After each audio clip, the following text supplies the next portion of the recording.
Help me, God. Moses did not have to go back to Egypt.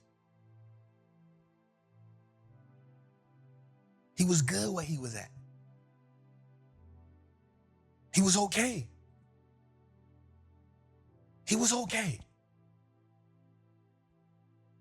But when he went back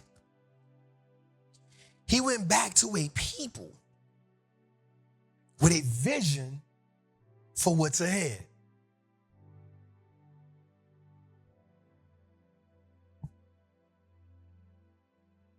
When the people made an exodus, Jose,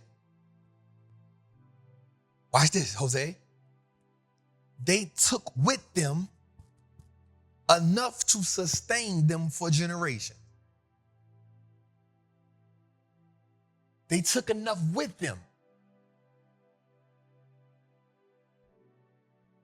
They took enough with them. So what that's telling me, Jose, is God would not send us somewhere unprepared.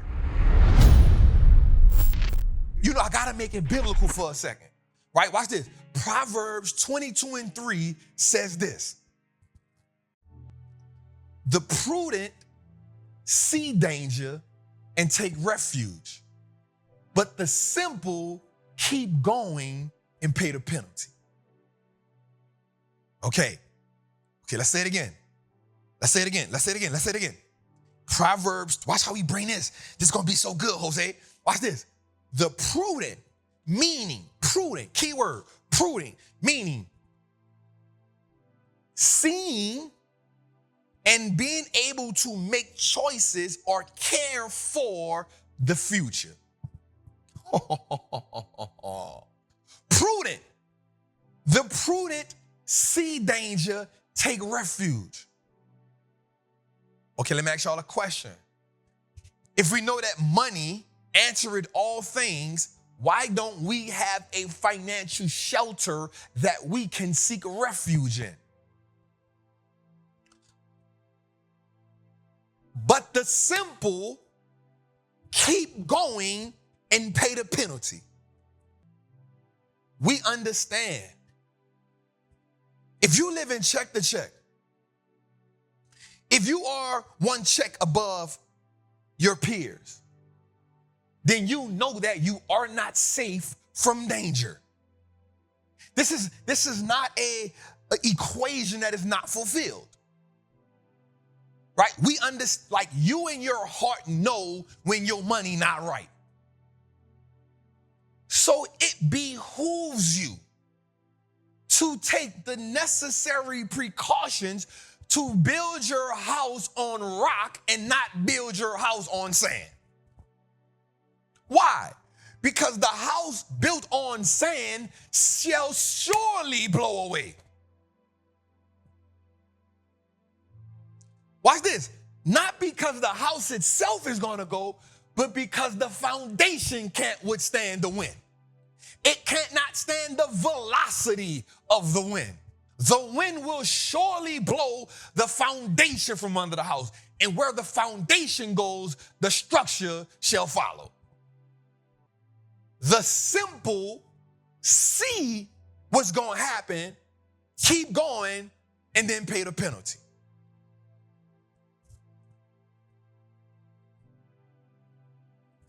Surely we see that this economy is not designed for the lower and middle class to succeed. Yep, they saying it's a 2-year bear market, but it doesn't look like that in the workforce. It doesn't look like that with people with the hospitality jobs. It doesn't look like that for people who working in McDonald's. It doesn't look like that for the people working at Walmart. It doesn't look like that for the people that's working at Home Depot. It doesn't look like that for people that's working in the call centers. It doesn't look like that for the people who are janitors. It doesn't look like that for the people who are bagging groceries. It doesn't look like that for the people that's doing Uber. It doesn't look like that for the people that's working at Domino's. It doesn't look like a 2-year bull market for the person that's working 2 and 3 jobs. It doesn't look like that. So surely we see what's going, and if we don't have financial shelter, where can we seek refuge at? We are building the financial house on sand and not on rocks.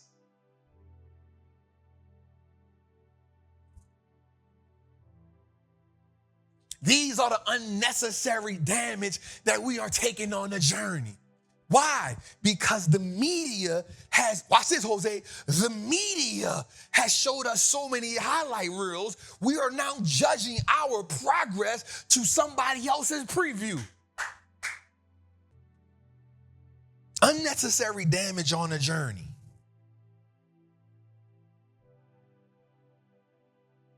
Tonight, I want us to understand, y'all, like, watch this. And I love this right here. Yo, help me, God. Moses did not have to go back to Egypt. He was good where he was at. He was okay. He was okay. But when he went back to a people with a vision for what's ahead.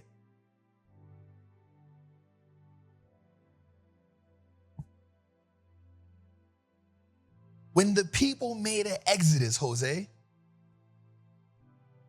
watch this, Jose, they took with them enough to sustain them for generations. They took enough with them. They took enough with them.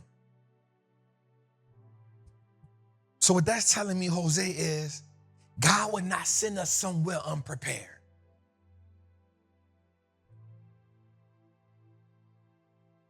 That's telling me that when God says go this way, he will not send us to an exodus unprepared. But here's what happened on the journey, Jose. Here's what happened. On the journey to the land that was promised to them, they took the things that God gave them to set up in the promised land. Oh, it's so good. It's so good. It's so good. They took the things that God gave them to set up in the promised land, Jose. They were supposed to hold that. They didn't need that in the desert.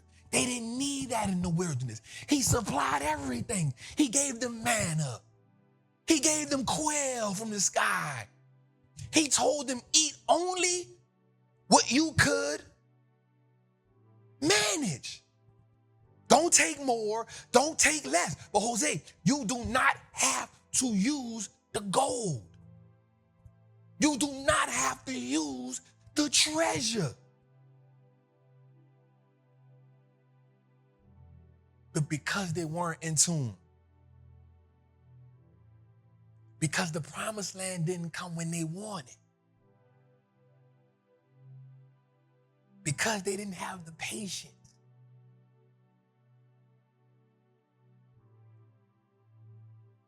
they got unnecessary damage by creating golden calves.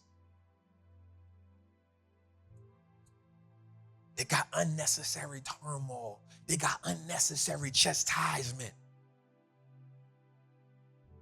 unnecessary anger, unnecessary wrath.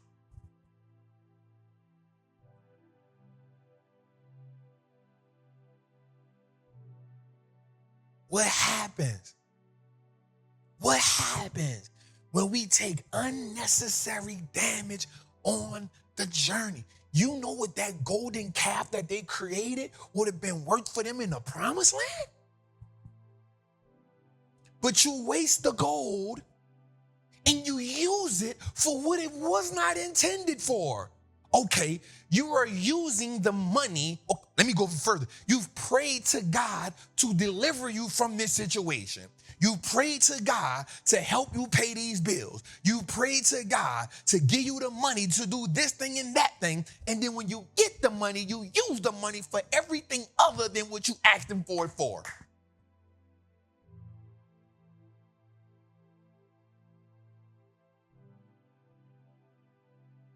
What happens? Because God ain't never told us be broke. He gives us the ability to produce wealth, but he also tells us the diligent hand builds wealth. The lazy hand builds for poverty. So watch this. We are in poverty not because God hasn't given us what's necessary. We are in poverty because our hands are lazy and they are not diligent.